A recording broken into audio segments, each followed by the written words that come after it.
Avian influenza has been affecting the U.S. food industry since 2022, with continued spread, mitigation efforts, and general impacts since then, including, yes, the soaring price of eggs.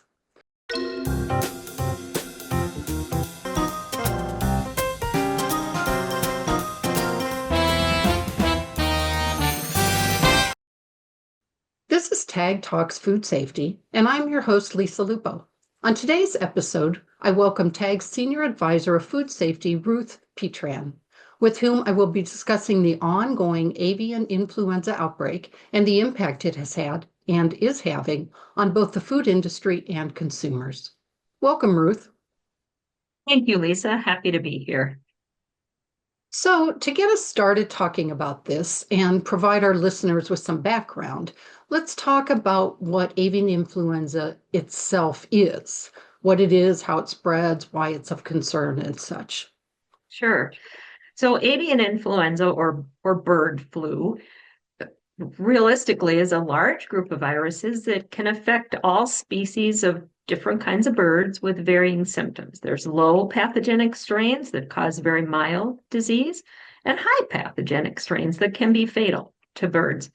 And we know that some species of birds are more susceptible, some less. Um, Transmission, though, of avian flu, bird flu to humans, though, really occurs very, very rarely. And most avian flu viruses do not cause disease in humans. But we know that spread of bird flu can occur through direct contact with infected birds, touching their feathers, the maybe secretions from them, contaminating surfaces.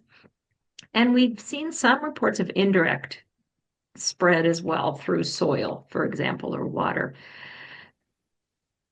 So our current situation is somewhat concerning because we are starting to see and continuing to see spread among animals. And we've seen some evolution of the virus that's circulating today.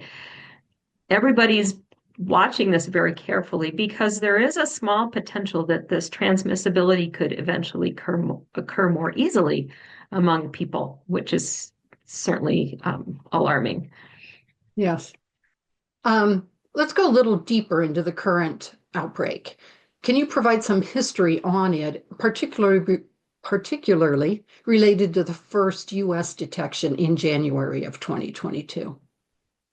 Yeah, that's when the first highly pathogenic avian flu virus infections were seen in wild birds.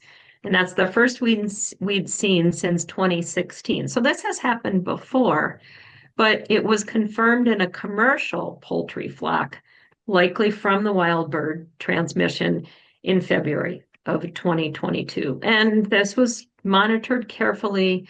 And then a couple years later, about a year ago in March of 2024, USDA, the U.S. Department of Agriculture, confirmed the first case of this high path avian influenza spreading among dairy herds in the U.S. in Texas at the time. Now, when they dug into this, there had been reports from these dairy producers of unusual illnesses in their cows over the preceding couple of months. So whether that was, this high path flu or not, we don't know, but perhaps. But it did suggest that the likely source of that flu, and once it was confirmed, was from wild birds in the vicinity of those cattle herds.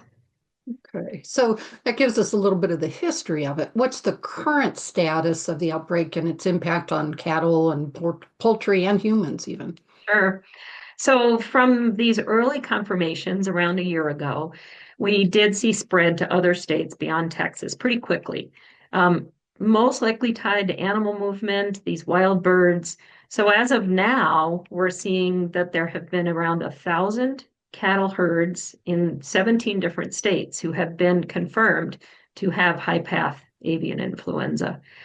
And these cows have been infected, showing signs of, just low appetite, reduced milk production.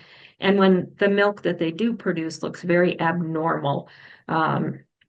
So certainly these cows are sick. And in response to that, there was a national milk testing strategy that began in 2025 to help better survey for the high-path avian influenza in the milk supply and in herds. It also helps identify which states and herds within them that are being infected to advise on where biosecurity measures need to be enhanced, help farm workers lower their risks and just better inform them about where exposure risks might be higher. The good news is that 45 states are enrolled and there is active surveillance being done by monitoring these bulk milk storage tanks and silos. Okay. And in January of this year, this sampling in Nevada revealed contamination in a silo and in on-farm bulk milk tanks in the state of Washington.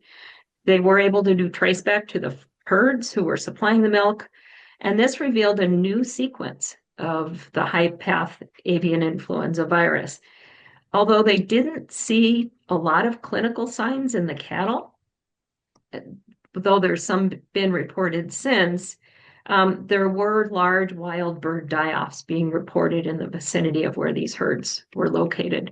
Okay. So there's investigation continuing to fully characterize what happened, but it does demonstrate that there's been a second so-called spillover of the virus from likely wild birds into cattle. So that's kind of the cattle situation. We have seen outbreaks continue in poultry as well, kind of from that 2022 most recent first isolation. Most of those have been in commercial laying hens, and to date, more than 166 million birds, poultry, chickens primarily, have been depopulated due to the discovery of this virus. Now, it should be noted that in poultry, the symptoms are severe, often causing fatality, really impacting them much more significantly symptom-wise than in cattle. Now, in humans, we have seen about 70 cases so far, and primarily this has been among those who've had close or prolonged or unprotected exposure to infected animals or their environment. So poultry, dairy farm workers, veterinarians, and the like. There was one infected person who had access to a backyard flock of poultry and wild birds, and that person unfortunately did pass away. But that is just the one death that we have seen so far. So you did mention that in the cattle you could see like abnormal milk and such. So, given that type of thing, should consumers be worried about eating chicken or beef or eggs or milk or becoming infected in some way? Yeah, so it brings up questions about the potential foodborne transmission routes. Right. Now, we have seen cases in cats, or either domestic cats or barn cats, who might have had access to raw milk or raw poultry or wild birds. And we've seen some recalls of raw milk and raw poultry-based cat foods as an example. However, it's really important to note that there have been no confirmed reports to date of any illness in humans from any consumption of foods that might have been contaminated.